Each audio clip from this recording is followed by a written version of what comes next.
how did you get started on this particular spiritual path? Was it something slow and gradual, or was it something sudden that just, grabbed you and turned your life upside down? Totally sudden. It was absolutely total. Over a period of a day and a half, less, a few hours. I was I'd started on this hunt to find the truth, not spiritual truth, just the truth of what the hell is going on in this world, because something's going on wrong. So I spent maybe 2-3 years on YouTube and David Icke and Alex Jones, all these conspiracy theories and 9/11 truths and all this, and I was kind of going, okay, something's gone really nasty in this world. But there was no one giving me any answers. So I was on holiday in Thailand, and it was a good place to discover this, because I was all alone. I could do what I wanted. The other attachments were doing other things, so I was by myself, and I was on the search, finding the truth, and I just, for a no-brainer, I was so depressed looking at all this nonsense. I was going, there's nothing I can do about this. So I just saw the architect, some guy with a white beard and a pair of glasses with the Matrix Singularity. I was like, okay, a spoof from the Matrix, cool, I can watch this. And that was it.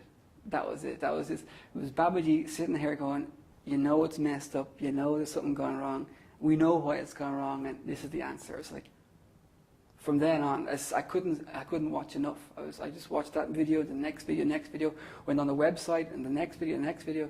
Before I knew it, I was going home chanting Om Namo Bhagavate Vasudevaya. I was just going, whew. So what was it that really got you hooked onto this thing? And what were the feelings going on inside of you that, there was such a big change going on inside of you at that point? What was, the emotions inside of you? What was the conflict inside of you at that point? There was a relief. There was a total relief of going, I know that I'm not mistaken. Because there's always this belief that it's personal, that I can't function properly in this world because, well, I'm defective in some kind of way. But when Babaji's voice came on YouTube, he's going, no, everything else, is a lie. Everything else is messed up. And I was going, oh, thank God it's not me. Oh, And because there was such a huge change, because it happened when I was on holiday, and my wife was engaged in nonsense gambling with her family for days on end, I was left to my own devices to blossom, to root myself into this teaching. And because she's Buddhist, they're quite used to people becoming monks. Just going, right, I'm a monk, that's it, shave my head and go and join the temple. So I was quite lucky in that way, that she kind of went, oh, you're a monk now, fine. And she could just, if it was a Western person, they would be screaming and catcalling, and you'd get families involved. But because I was doing something a little bit pious, people were going, okay, well, yeah, we understand. People become monks.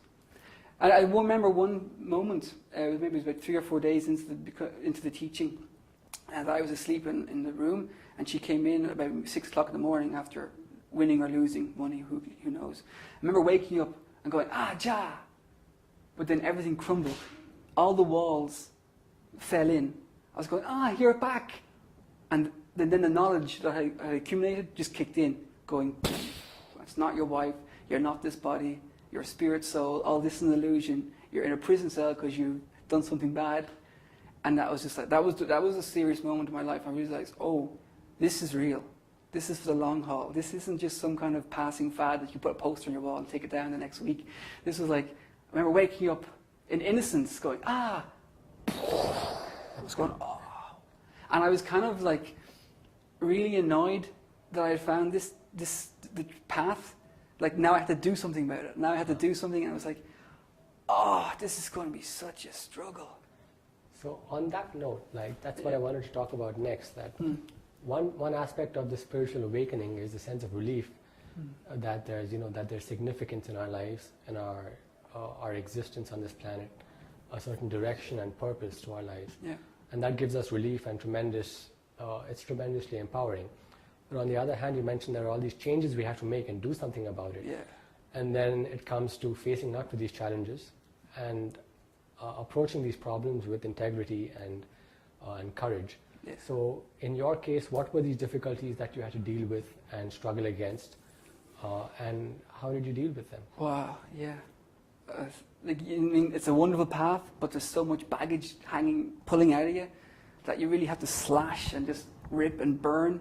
I mean, I'm not a person who burns bridges. I like to make sure that everyone's on a good tact. We're all still friends, even though we've gone through some bad emotions. But when you get this pathway and you realize that everyone around you is going to try and pull you back into Maya, that you really have to be kind of ruthless to some degree and just cut your ties. So I was lucky that I was away from my family. I have a very close tie with my family, and I was quite lucky that I was away from them. I had about 2 or 3 weeks to immerse myself in the teaching, and that when I came home to Ireland, I had a firm grip on the teaching. If I discovered this at home and maybe got my mum to have a look at this, read this, look at this, my dad, hey, check this out, that we would have gone down the path together, and they would have splintered off away from it, and I would have sort of been pulled out of it again. But because I was by myself, I was kind of lucky to just charge full force, 2 feet down rabbit hole, see how far it goes. And when I came back to Ireland, I was going, this is it. This is it. There's nothing else I can do. Everything else is a lie. If I go back to sit around and watch TV and watch you smoke cigarettes and drink alcohol and eat meat, which is, I can't do it. I can't be part of this lie anymore. And I was very lucky that I could just cut the line and go, listen, this is a big change. It's happened. And they were like shell-shocked. But I had to lock myself in my room, basically. I tried to talk to them, and I tried to discuss things with them, and my mother could understand. She goes, I see where you're coming from, but there's many paths. We all have our own way, and this way is good for you. And I was going, well, no, but thank you for semi-understanding. And my father just was like, I'm going to the pub. couldn't grasp it. Because he'd been burnt by religion, he'd been burnt by the Catholic Church big time. So I was lucky that the wife understood because she's Buddhist. My mum stood back. My father just vanished from the scene. And I just locked the door to my room and never saw them really. Yeah. So in your case, what really helped you keep strength on the path was to cut off your association with non-devotees. Yeah. And you were pretty active on the forums in those times. No, and your association was through the forums. Of course, yeah. The forums, the videos. I mean, if we hadn't had the forums, and the Sunday satsangs, whew, you wouldn't last a few weeks. You really wouldn't, because every Sunday satsang hit was another boost of truth, and I was like, oh, yes, thank you, Babaji. And then Monday, Tuesday would come along, and Wednesday would come along, and Thursday would come along, and Friday would come along, and Saturday, and all your friends ring you up. You're going, oh, come bring Sunday on. I need my fix. I need to hear Babaji, and I need to hear the Kirtan and Krishna stories. Without the forum, basically the forum and Sunday satsangs, you'd be hopeless. You'd be drifting, reading Prabhupada's books. I mean, they're fantastic, but you need a guide. And you can read all this information, just like you want to be a doctor, read all the books about being a doctor. It's not going to make you a doctor. You really need the teacher. And that's Sunday satsangs and the forum. Yeah. Looking back on your journey, were there any certain decisions that you think were crucial in your spiritual growth, like certain landmark decisions that you made saying that this is the way it's going to be? Yeah. I probably can't say this. Why I will say it, because it might help people. Because my wife was a materialist, and she always thought there'd be a chance that it was just a passing phase.